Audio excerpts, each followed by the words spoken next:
First tonight, you can count Providence Park and the Rose Quarter among a growing list of venues requiring proof of vaccination to get in. Thanks for joining us. I'm Brittany Falkers in Tonight for Laurel. Soccer fans had to start bringing proof or a negative COVID test tonight. Catherine Cook has the story from Providence Park. Wednesday night at Providence Park. You guys have your Vax cards out? Where it took Thorns fans just a little longer to get into the game. Thank you. Thank you. Besides their tickets, fans 12 and older must now show proof of vaccination or a negative COVID test taken within 48 hours to get in. It's how it's going to be for the foreseeable future. I don't mind being safe, and I don't mind showing that I've been vaccinated and that I'm safe. It's for the good of the community. So I think being safe, showing proof it's good. If they just got their last shot on the 18th, then it would be different, but so they're fine. The rules apply at Thorns and Timbers games. And as you can see, fans also need to wear masks. The Portland Trailblazers and the Rose Quarter just issued similar mandates. Beginning September 4th, fans 12 and older will also need to show proof of vaccination. That applies to basketball, hockey, concerts, and any other events. Masks are also required. If you're not vaccinated, you can show a negative COVID test taken within 72 hours of the event. So far, I think majority of the feedback we've gotten has been overwhelmingly positive, which is nice to hear and affirms our decision. Amanda Mann is Senior Vice President and General Manager of Rose Quarter Operations. She says safety is the top reason for the mandates, while it also helps prevent future shutdowns. She believes everyone who wants to should be able to get in. We are not accepting medical or religious exemptions because those people will have the opportunity to provide a negative test. If you prefer to show a negative test result, better plan ahead. As more and more businesses and venues require them, demand for COVID tests is growing. We called several pharmacies, including Walgreens and Rite Aid. In some areas, COVID test appointments were booked a week in advance, with a warning that it could take several more days to get results.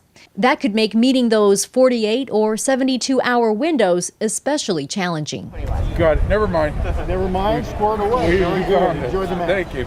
Back at Providence Park, most everyone here is happy to have their proof of vaccination, not just for ease of entry, but for knowing they did their part. I want to do what I can to help keep other people safe, so if that means wearing a mask and showing my vaccination, then I'm 100% okay with it. Thank you. You guys could go ahead. In Southwest Portland, Catherine Cook, KGW News. The ages of people that I put in body bags in the last couple weeks are 20, 37, 42, 45, 52. I've seen a lot of people die. An ICU nurse gave a very raw, blunt account today of what he's dealing with in the ICU at Providence Hospital.